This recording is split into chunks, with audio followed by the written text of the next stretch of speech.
Yo, what up team? You're probably wondering, why am I sitting in a park drinking a smoothie out of a blender? Honestly, I'm kind of wondering the same thing. But what I want to do is I want to touch on what I made my previous video about, which was a full day of intuitive eating. And I got some questions like, yo man, intuitive eating sounds way more relaxed than tracking my macros. It sounds less stressful, but I'm worried, like, would it work for me? Would it actually get me to my goals? And that's a really, really good question. And so I kind of want to dive in who intuitive eating works for, and then when you know you're actually ready to try intuitive eating. Because intuitive eating is a skill within itself. You almost have to earn the opportunity to enjoy intuitive eating. And what do I mean? Well, what happens to a lot of people throughout our lives is we treat food as really a device to medicate ourselves in a weird way, right? Food kind of becomes this pleasure center. And so a lot of people are eating out of these lower level instincts, right?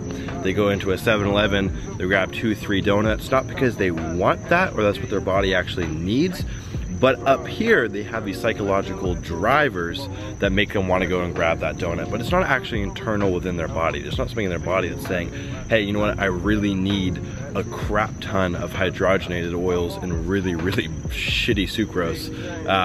A lot of times it's, like I said, something upstairs that's driving them. And so in order to kind of break out of that phase, you need to figure out what healthy eating feels like. And a good way to do that is by tracking your macros and having a balanced approach. So you're having your proteins and carbs and fats, having them balanced, having a diet that's rich in fiber, rich in vegetables.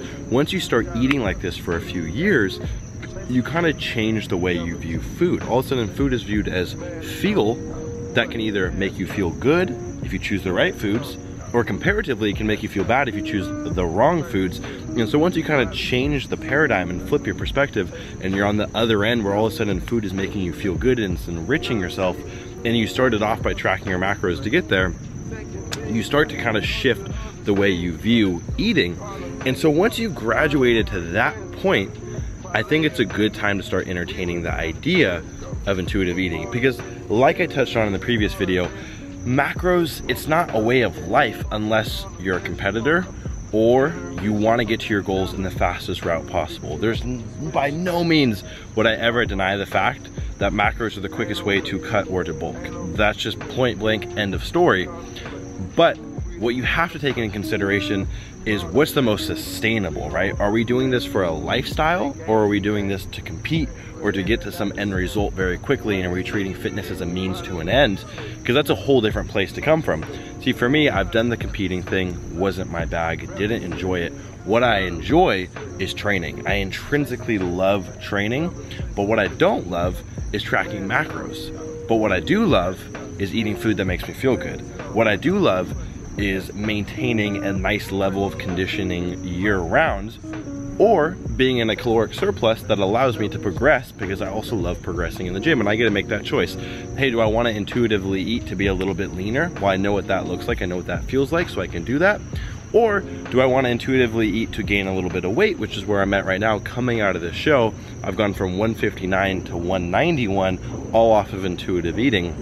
And so that's the place you got to come from, is figuring out, well, am I a lifestylist, or am I a competitor, or do I really just want to get to this goal as quickly as possible?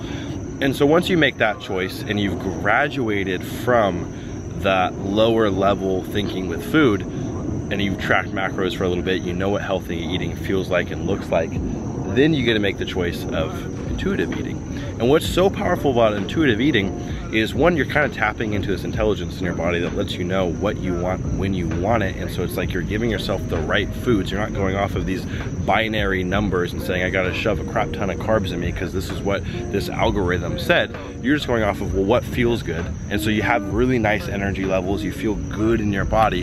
And on top of that, there's a mental drain to tracking food all the time. You only have so much mental discipline. If you want to spend some of that during the day on tracking, that's great. But you have to realize that there's other things that are more important in your life and you want to direct that energy elsewhere. Perhaps tracking macros is not ideal for you. For me, what I'm focused on is producing content, self-developing, focusing on my training, on my relationships, on growing my coaching business. And so that's where my energy is going to. I don't want to spend time weighing my food and tracking my food. At least that's not where I am right now. That could change if I decide to do a competition down the road or my goals change. But right now, intuitive eating lines up really, really nicely with my goals. So I don't want to go on too long.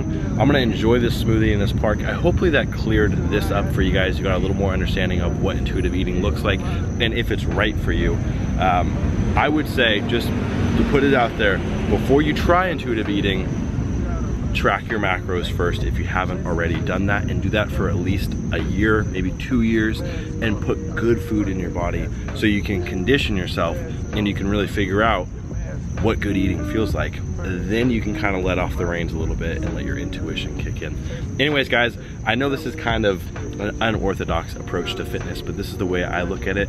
I look at what's most sustainable, what fits my lifestyle, and I go with that. If you like this video, give it a thumbs up, give it a subscribe, drop a comment down below if you guys have any questions. Follow me on Instagram right there, and I'll see you guys in the next video. Much love.